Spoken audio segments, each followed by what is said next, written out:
1995년 포스코 건설에 판 도곡동 땅 매각 대금으로 추정됩니다. 그런데 문제의 도곡동 땅은 이전 대통령의 실소유 논란이 끊이지 않았던 부동산입니다.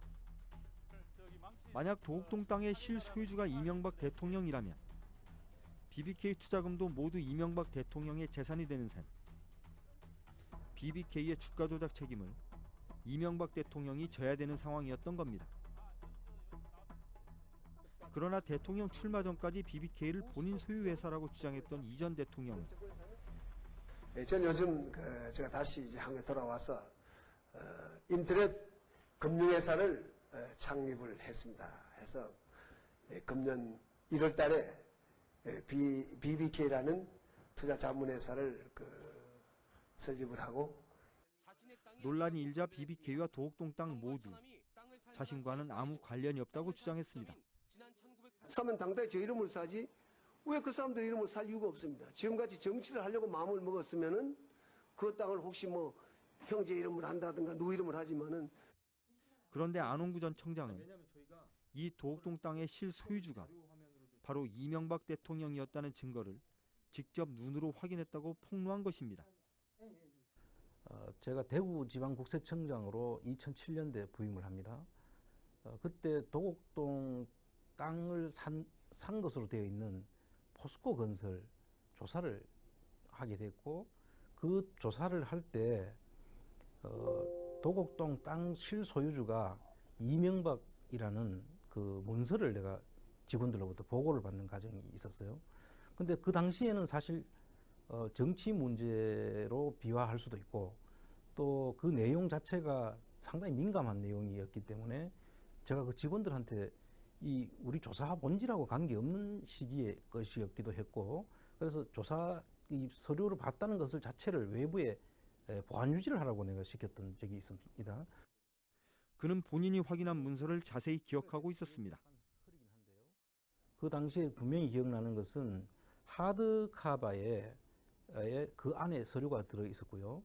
겉에 하드카바 표지에 도곡땅 몇 번지라는 이 번지 수가 몇 개가 적혀 있었고, 그 밑에 보면 실소유주 땡땡 이명박의 문건이라는 뜻이죠. 그 하드카바 철을 조사국장과 그 당시 조사국장, 조사과장, 그다음에 조사팀장, 조사 직원들까지 제 방에 들어와서 같이 그 보고를 저한테 하게 된 것입니다. 그런데 이 문서를 직접 봤다는 사실이 국세청과 청와대에 알려진 이후 검찰은 안 전 청장에 대한 신상토리식 수사에 착수합니다. 내가 도곡동 땅 문서를 가지고 봤던 사실을 가지고 이명박 대통령하고 제가 맞서려고 한다라고 이렇게 보고를 했다는 것이죠. 그러고 난 뒤에 얼마 있다가 검찰 수사가 시작됐고, 검찰 수사가 시작된 다음에 갑자기 긴급 체포하게 된 그런 과정을 겪습니다. 안홍구 전 청장이 검찰 수사가 시작될 당시 상황을 기록해 놓은 수첩입니다.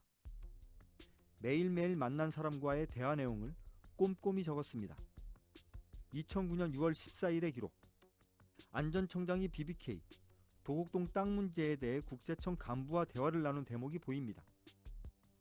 이 국세청 간부가 안 전 청장이 이명박 대통령의 BBK 도곡동 땅 관련 의혹을 내사했고, 이 문제로 국정원과 청와대의 블랙리스트로 찍혔으며, 그로 인해 안 전 청장이 더는 이 정권과 같이 갈 수 없다고 말한 것으로 적혀 있습니다.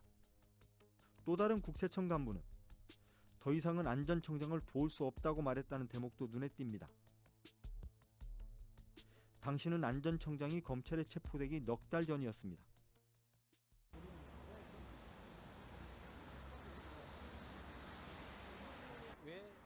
취재진은 안 전 청장과 함께 그가 체포됐던 현장을 찾아가 봤습니다. 그러니까 이 건물 3층에 그렇습니다. 사무실 있었고. 예, 여기 엘리베이터가 있고요. 네. 걸어 올라갈 수 있는 그 계단이 있었고요. 이 계단을 그때 엘리베이터를 타고 여기 내려왔던 것 같아요. 내려오니까 내려와서 있는데 이 뒤쪽에 차를 대놓았거든요. 아, 국장님께서요? 예. 그래서 차를 타러 같이 이렇게 변호사하고 같이 나갔죠. 아, 변호사하고 같이. 예, 이렇게 나가가지고 한 이 정도 좀 나왔을 때였을 거예요. 뭐 내가 느끼기엔 개한인 것 같았어요. 개한으로 보이는 4명이 예. 어디서 뭔지 소리가 그 밤인데 예. 발자국 소리가 막 뛰어서 무슨 사람을 치려고 하는 듯한 느낌을 받았고 4사람이 그냥 뛰어들어온 거예요. 그래서 뭔가 해서 다시 이 길로 해서 다시 이 문으로 가서 이쪽으로 이제 변호사하고 같이 갔죠. 네. 그래서 이쪽 왔는데 이 사람들이 따라 들어왔고 예. 따라 들어와가지고 여기서 이제 여기서 이제 우선 뭐 때문에 왔냐고 물었죠. 예. 왜 이러느냐고 물었더니 뭐 종이를 하나 보여주는데 긴급 체포 명령서였어요. 그러니까 한 번도 저를 부른 적도 없었거든요.